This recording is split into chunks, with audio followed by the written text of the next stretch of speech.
Hey, first graders, how are you? It's Mr. Marshall at Stony Lane again. I wanted to meet with you because I know you've been working really hard as writers, and sometimes writers have this problem. Tell me if this problem ever happens to you, because it happens to me, and it happens to like lots of famous writers. Here's the problem. Ready? Sometimes you're staring at this blank page, and this blank page is staring back at you, and you're just not sure what to write about because you don't have any ideas today. Did that ever happen to you? Nod your head if it happens to you. It happens to me all the time. It happens to lots of writers. So, I want to teach you about a strategy that can help you if you're staring at this blank page and this blank page is staring back at you. And that's to think about all the things that are special to you in your heart. And the way that you can do that is by making a heart map, right? A map of what's inside your heart. So here we go. I'm going to draw a picture of my heart. Here's my heart. See it? Nice big heart. And there's lots of different things that live inside my heart. There's lots of different things that live inside my heart that I could probably tell you lots and lots of stories about. Okay? So I'm going to break my heart up into some parts. Look at these parts of my heart. Okay? And I'm going to give each part a name of stuff that's just big inside my heart, things that I really care about a lot. So let's see, what goes in my heart? I can tell you about um, my my family, right? I have lots of stories about my family. I have some stories about school, being a teacher and being a principal. So I'm going to put that here, right? Because that's important to me. What else is important in my heart? In my heart, I also have um, I'm gonna put a part of my heart for each of my kids, right? So my son is Kenda, and then I have a daughter Timmy. I have another daughter Hunga. I have another daughter named Mikwot. Okay, so I can give them each a piece of my heart. I have a twin brother, right? My brother Lotzi. That's his nickname. And then I have a wife, right? I can write about my wife. Like I'm thinking of lots of people, but like I can think of other things too. Like, oh, I once took a trip to Australia, and that was such a fun trip going to Australia. So I'm going to write that in a piece of my heart. And my family is from a country called Hungary that we visited a whole lot of times. So I'm going to put that. What else do I love? I love camping. So do you see what I'm doing? Thinking of all these different things that I could tell you stories about, right? And I'm giving each piece a piece of my heart, each topic a piece of my heart. Okay, so now I've made my heart map. You see that?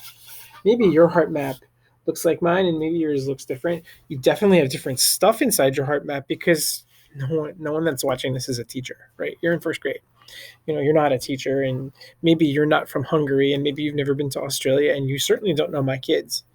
So you have your stuff in your heart, and that's okay, right? Every writer has their own heart. So if you haven't made a heart map yet, why don't you click the pause button right now and go make it, and then come back and I'll show you what to do next. Ready? Okay, click it. Hey, welcome back. So you made your heart map, and this is my heart map, and yours probably looks a little different than mine, and that's okay because everyone's heart is different. So the way that we use our heart map to get an idea for a story is by doing this. You pick one thing from your heart map, just one, and you try to think of one thing that happened one time with that thing. Okay, so I'm going to do that. Ready? So let's see. Here's my heart map. I'm going to pick one of the things from my heart map. I'm going to pick, let's see. I'm going to pick Australia. Okay, here we go. Australia.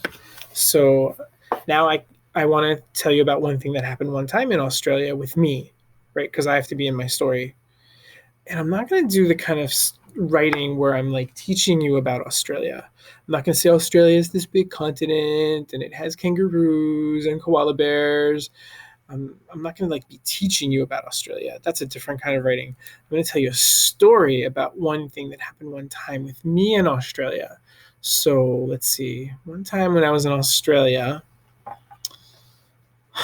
let's see. One thing I really wanted when I was in Australia was I wanted to see a real kangaroo. I really did because I'd never seen a real one.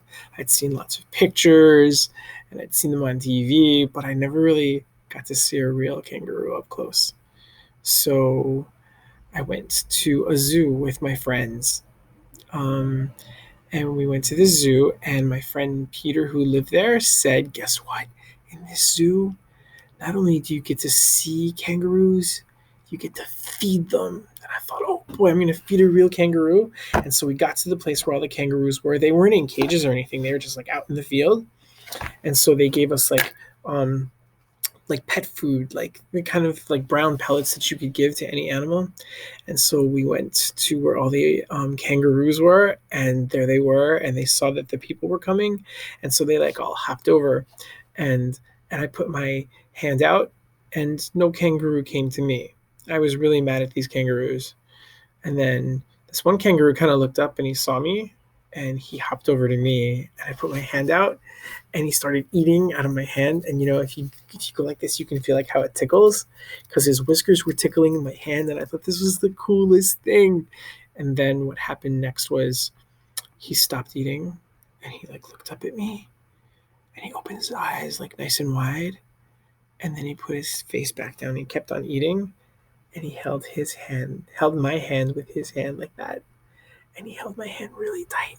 I thought, oh, this is so cool. Do you see what I did? Do you see how I picked one thing from my heart map and I told you a story of one thing that happened one time with my heart map? That's what you can do next time that you're staring at this blank page and this blank page is staring back at you, and you can go off and write it. Like the story that I just told you, I can go and write it down on paper now, right? And now I have a story to write. Isn't that exciting? So, and then next time I can go back and I can tell another story about Australia, or I could pick something else from my heart map and write another story. I'll never run out of stories because I have so many things in my heart. Isn't that exciting?